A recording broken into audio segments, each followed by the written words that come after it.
So the growth has been extraordinary. And particularly in capital markets, when you see that level of growth, you have to be suspicious. We are focused on one thing and one thing only, which is generating returns on our funds, rather than creating value in the firm. And that alignment, I think, is fundamental to how we work and how we think about managing our business. You're not buying stuff.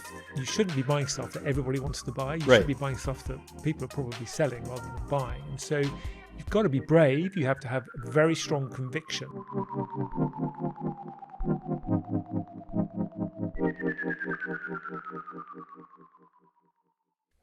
Hello and welcome to Readcast, a podcast series sponsored by Read Partners, featuring founders and thought leaders in the private markets industry.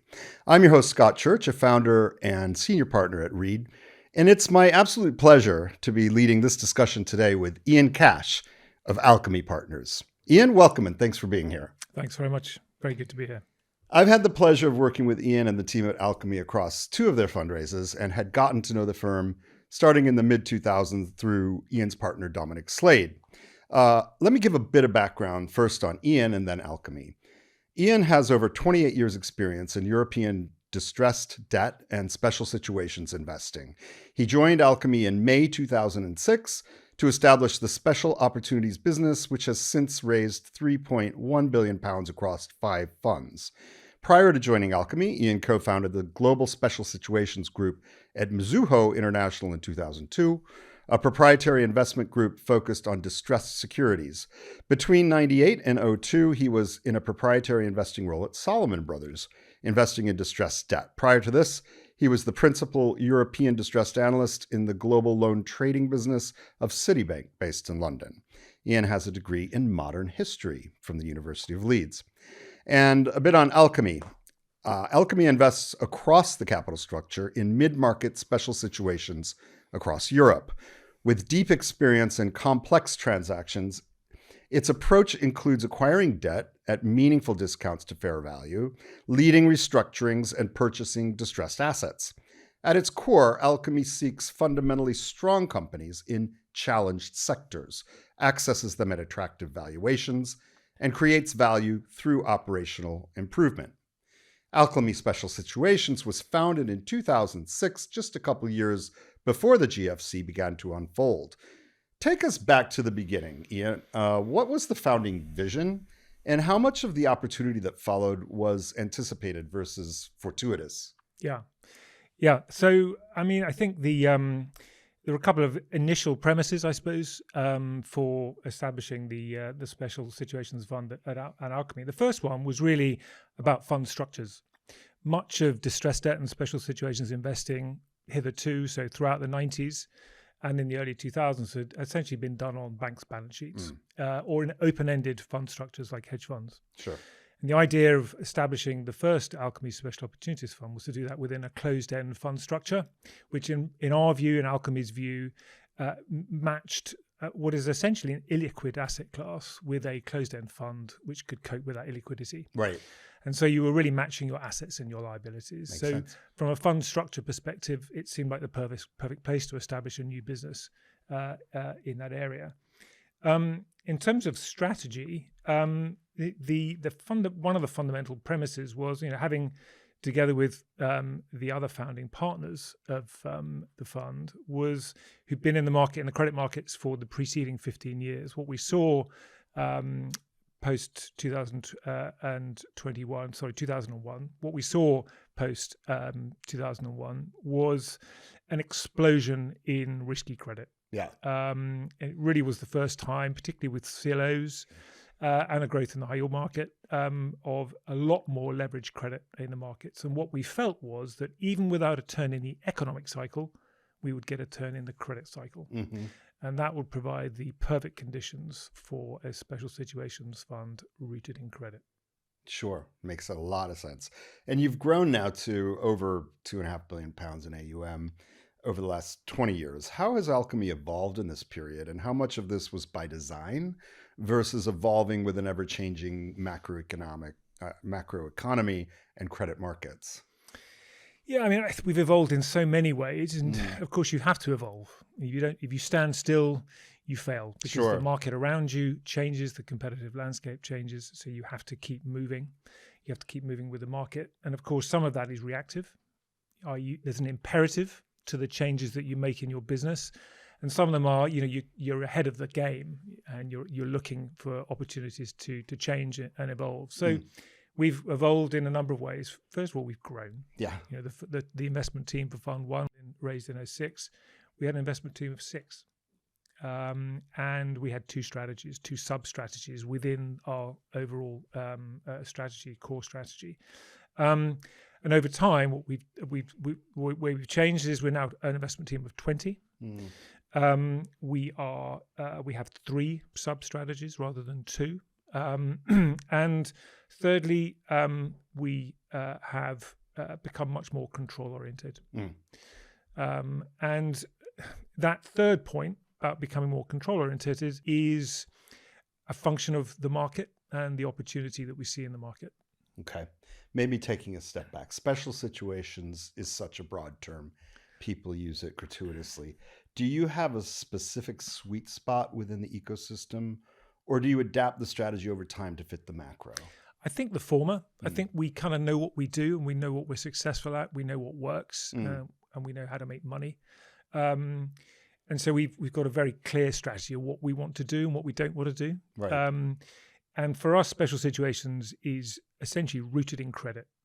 It's fundamentally about buying things cheaply, right? At a discount to fair value, and discount can really apply to a piece of debt where we're buying at a discount to par, or indeed acquiring a stake in a business through the debt at a discount to fair value. So we're buying things cheaply, and we're able to do that because the issuer, the company that has issued the securities that we're acquiring, is in a spot of bother. Right? It's in trouble, and that's what creates that special situation. So we're rooted in credit. We like to buy things at a discount.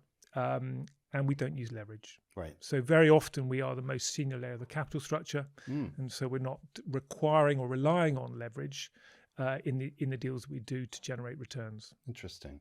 Yeah, and for an asset class that's often labeled as cyclical, I'm wondering how you maintain consistent returns over a long period and across multiple economic cycles. It is a really good question. It's something we've had to deal with, in terms of raising capital for the strategy pretty much since day one. Yeah. It is regarded, I think wrongly, actually, as a cyclical strategy, and for the following reasons. First of all, we don't essentially rely on economic cycles for our returns. We rely on lots of different types of cycles, which quite often not sync with an economic cycle. Okay. So we rely on changes in regulation. We rely on investing cycles that have perhaps gone wrong. We see investing cycles themselves which create difficulties.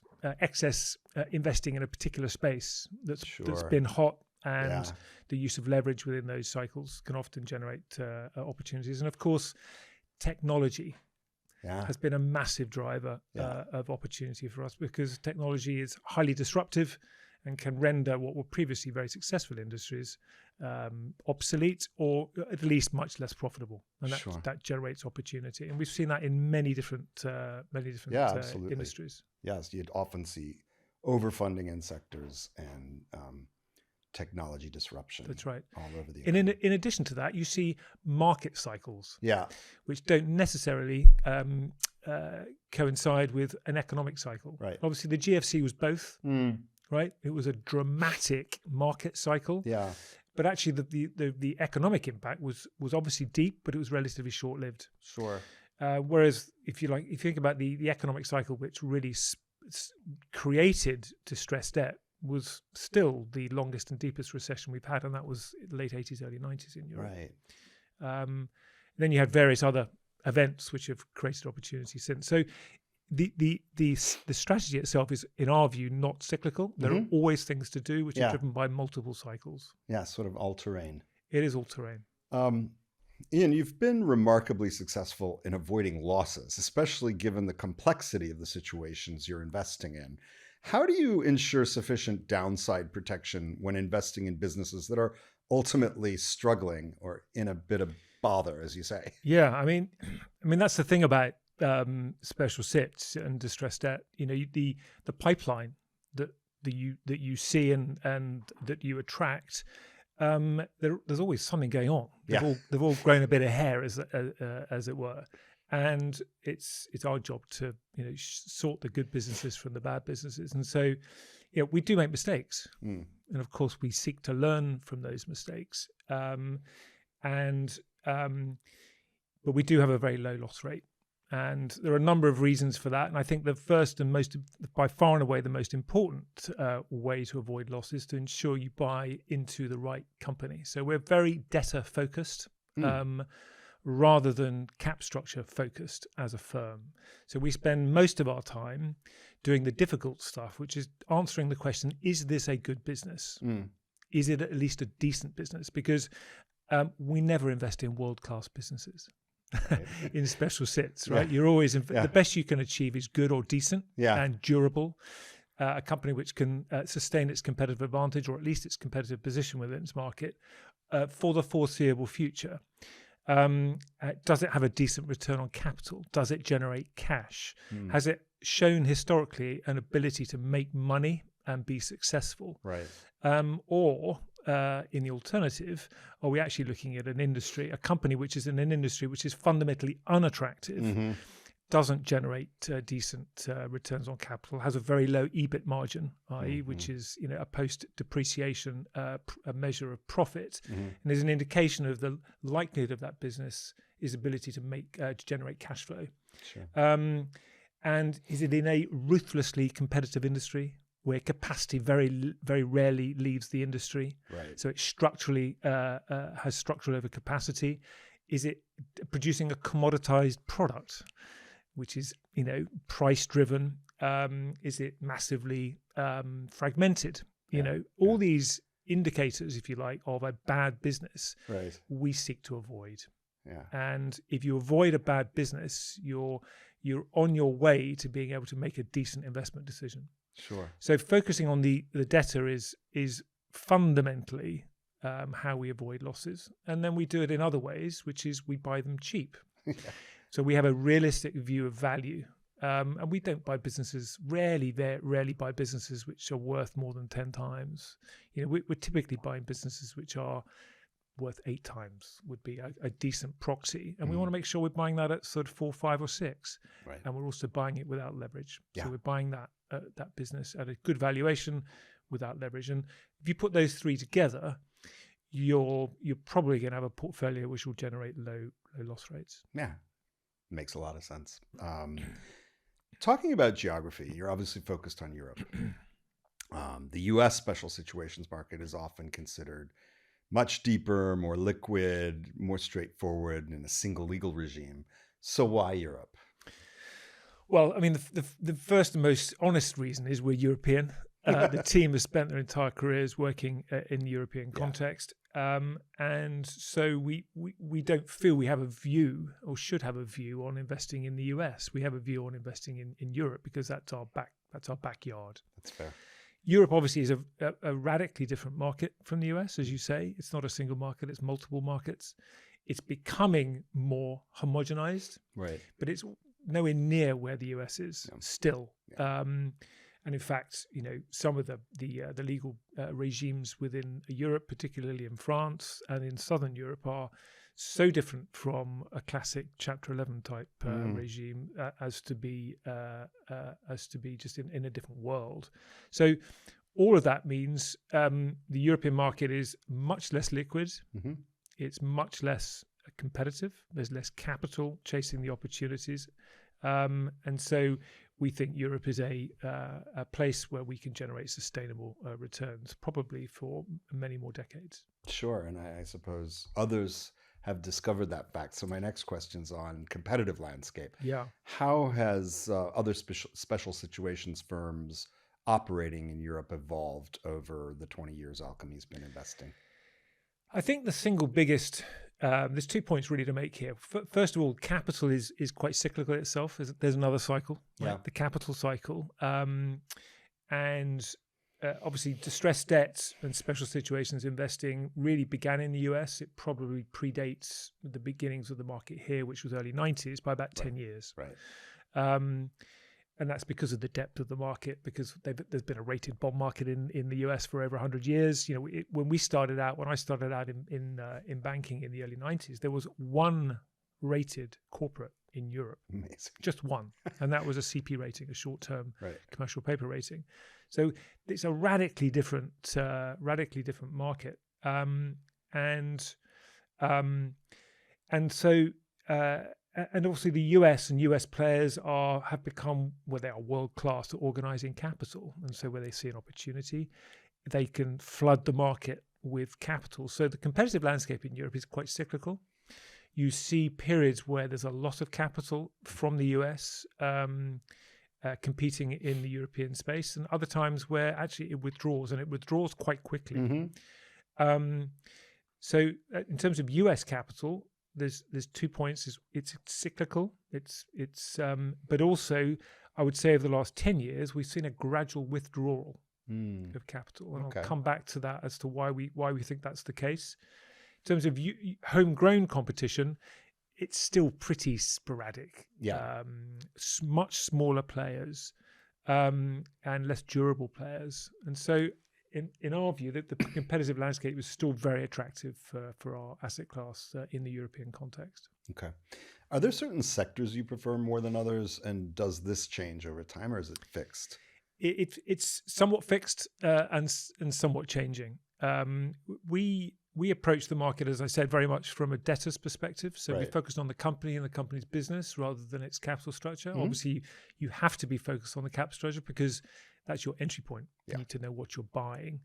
We're focused on the debtor, and we have become very theme-based in our sourcing and pipeline generation, which means we're focused on a set of ideas in a series of industries. So this is going on in that industry, which should generate opportunities. And some of those ideas, those themes, are very durable. So, for example, we've been extremely active in the UK house building industry, but we've been active there for 15 years. We've probably done more than a dozen deals in that sector. We've done credit opportunities, pull to pars, amend and extends, debt for equity swaps, and all within that sector, all fundamentally based on the same idea, which is that UK house building, and I'm talking about just UK house building, not Irish, Spanish, French house building, because the house building industry in those three countries organizes its capital and its business in a very different way. The way that the UK does it is particularly attractive. And they are particularly interesting businesses to invest in from a special situations perspective. So house building has been very durable. Other industries like telecoms has also presented a very durable opportunity, slightly more cyclical. We were very active during the GFC, and we've been super active over the last sort of 7 or 8 years because that industry itself is in distress. And is got to work through those issues. Similarly, telecoms was super interesting over 25 years ago with the UK cable industry. So telecoms is an fundamentally attractive industry, which also gets itself into trouble. And so, again, it fulfills those criteria that we've set ourselves. In terms of industries to avoid, I've touched on this already. It's industries which display unattractive fundamentals, so low return on capital, so very low cash generation. They're not growing. They're commoditized products. They're fragmented. They're often subject to structural oversupply. And so we don't like commodity chemicals. We don't like refiners. We don't like cement businesses. We don't like sunset industries. Right, so that's a piece around technological change. So the Yellow Pages sector, we knew it's destined to go to zero, and it's guessing really how quickly it's going to do that, and that's often a pretty difficult job. Thinking about market disruption and timing, credit markets have evolved a lot, obviously, over your career, with banks pulling back significantly and private credit, especially direct lending, evolving as its own asset class, really quite significantly. What impact has this had on the way you source and underwrite investments, Ian? Yeah, I mean, it's a great question because the market has changed radically in terms of the providers of credit. The banks, pre-GFC, in what you'd call in leveraged credit, we focus that on a subsector of the credit world. There were really three providers of capital: the bond market, what you call the leveraged loan market, which includes CLOs, and banks. Right. And we now have a new kid on the block, as it were, and it's grown to become an adolescent and an adult very, very quickly. And it now, I wouldn't say dominates the market, but it certainly feels a bit like that sometimes. How has that changed our sourcing? Not a lot, actually. In other words, I don't think that in itself has changed our sourcing strategy and our sourcing activity. Our sourcing has changed, but not because of the primary providers of debt capital. I see. We do source now much more through private markets, undisintermediated transactions. So we do much more direct. So particularly within our asset strategy, our distressed asset strategy, we source opportunities much more directly without an intermediary. And in part, that is because the market has become a bit more competitive, right, for what you'd call classic intermediated credit strategies. Okay. I guess the post-COVID era has been far more volatile than the preceding low interest rate decade with the Russia-Ukraine war, inflation, rising interest rates, and now the Iran war. Just some examples of recent events. Has this been a much better environment for you to invest in, given all this volatility? It's certainly the case that the 5 years since COVID has been more interesting. There have been more opportunities than the preceding 5, arguably 10 years, as you say. Right. I mean, that period, that decade pre-COVID, you saw. I think the U.S. economy delivered almost a decade of uninterrupted sequential quarterly GDP growth. Yeah. Now, it wasn't super strong, but that strong economic background combined with super low interest rates was a tough period for special situations investing. The period since then has been radically different, and absolutely has generated more opportunities across our strategy. So in distressed assets, in our core restructuring strategy, but also in credit opportunities. I would have expected so. Yeah, and I think maybe to add to that, we are, I think, on the cusp of a step change in the opportunity set. We're already seeing that today, and one of the reasons for that is we are about 5 years now since the very peak of the market, which was in 2021. Right. When the market was flooded with capital, where we saw probably the most leveraged deals and the most underpriced deals done in history. Yeah. And we're now 5 years on from that. Right. And of course, those businesses have not been sold, the companies haven't grown, and we're seeing a lot more amend and extend and restructuring activity, and that's only going to grow. Yeah, absolutely.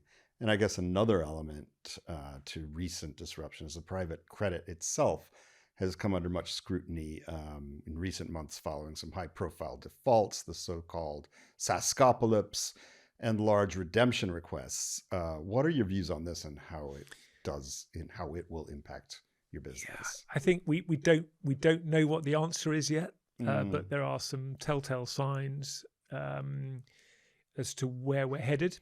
So just a sort of recap of what we've seen in private credit. Private credit has grown dramatically over the last sort of 10 to 15 years, but particularly in the last 5 years. Right. So the rate of growth has outstripped any other form of credit by a multiple, by an order of magnitude. And the sums of capital we're talking about here, hundreds and hundreds of billions of new capital has been raised which goes back to that, the fact that US firms are world class at organizing capital. When they have a good idea, boy, can they exploit it? And the analogy also obviously is that if you have a new hammer, everything looks like a nail. And that's kind of what's going on in private credit.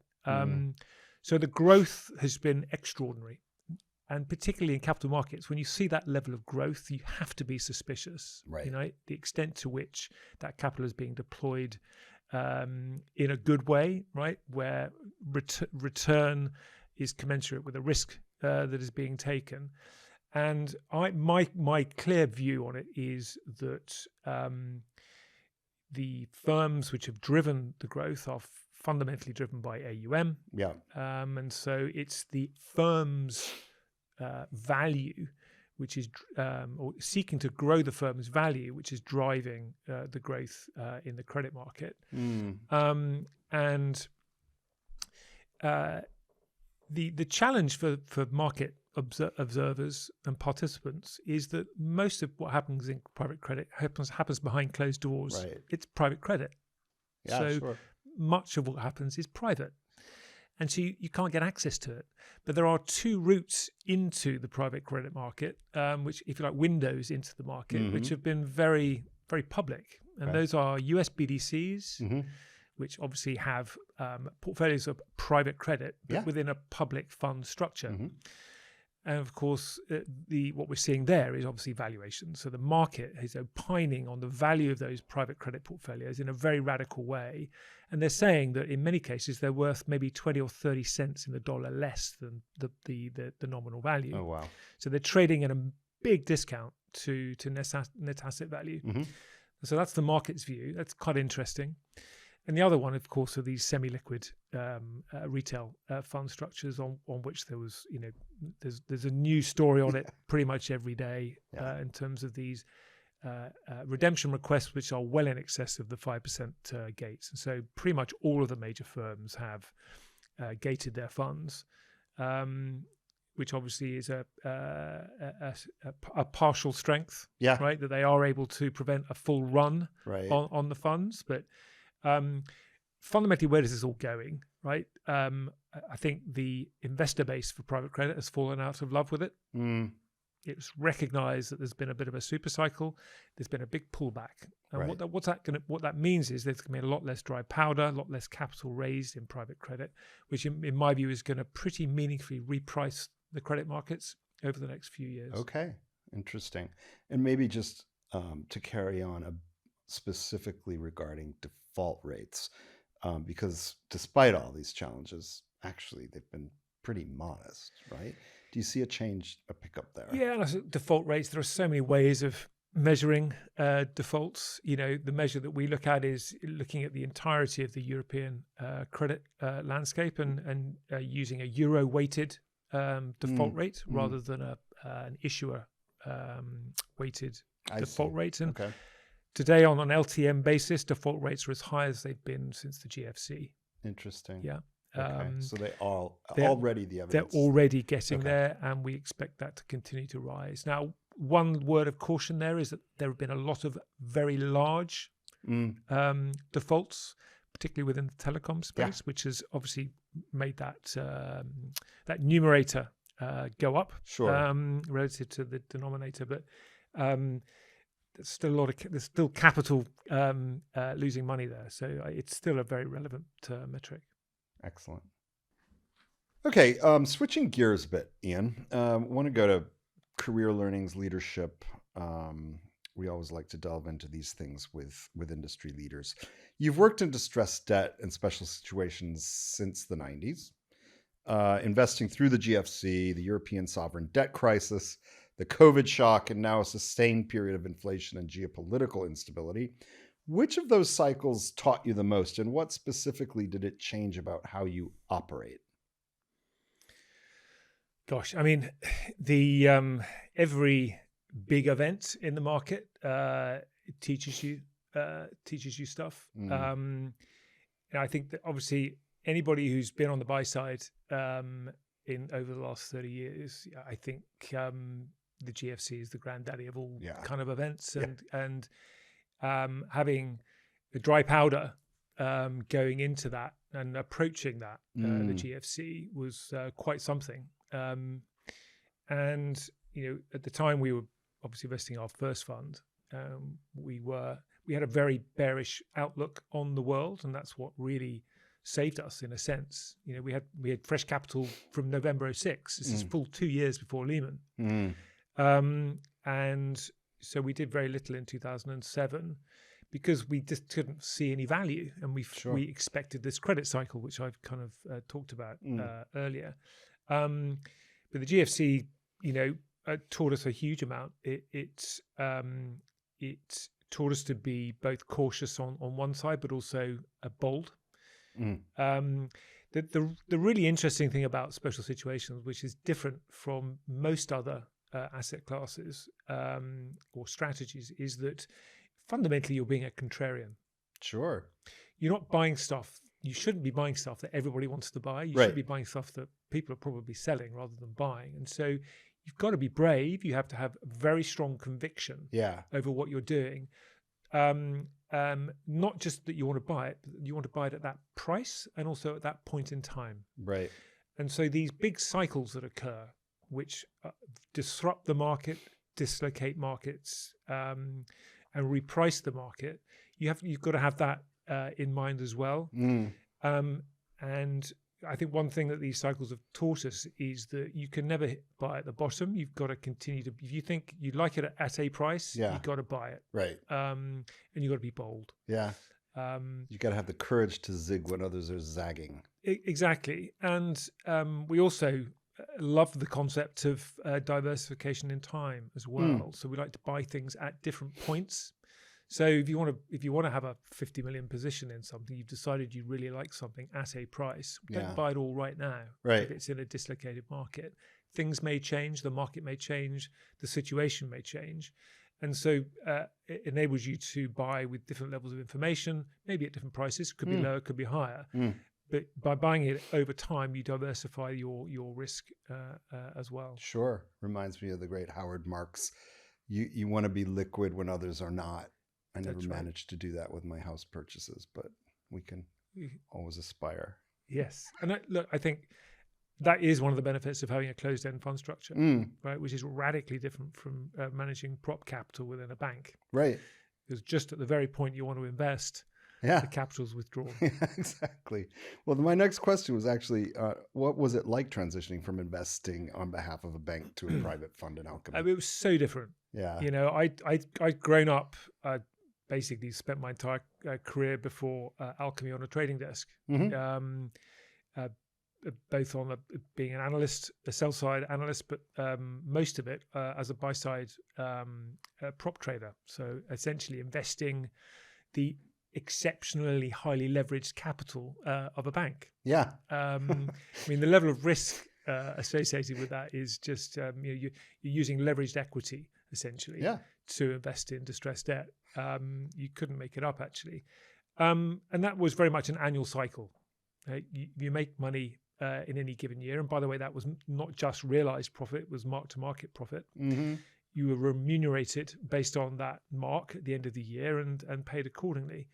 And within a closed-end fund structure, with a European PE structure, in order to get paid a share of the profits, you have to return all of your investors' capital plus the hurdle plus your expenses in cash. Right.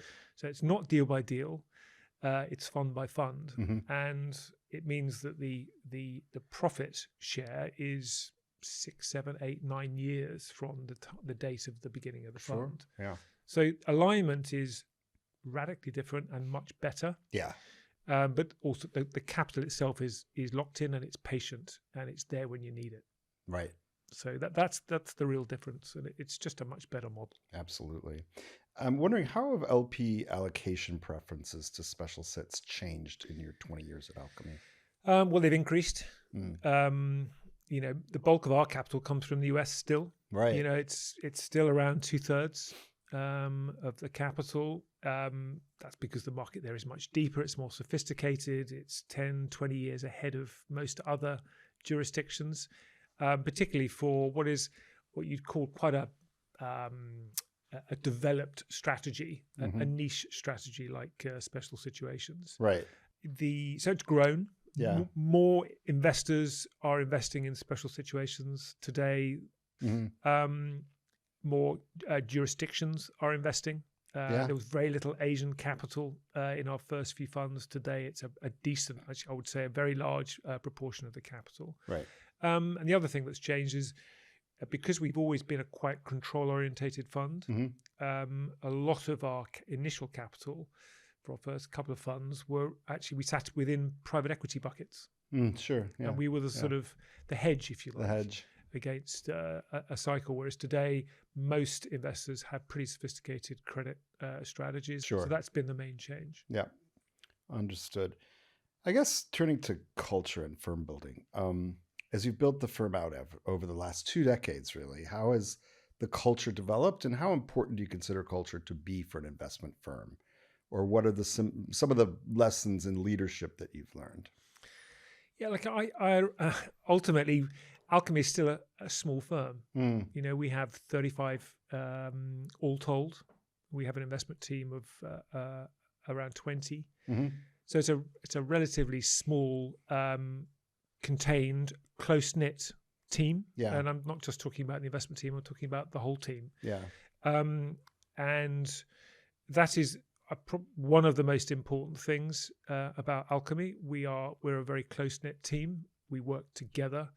We would not be successful without our team.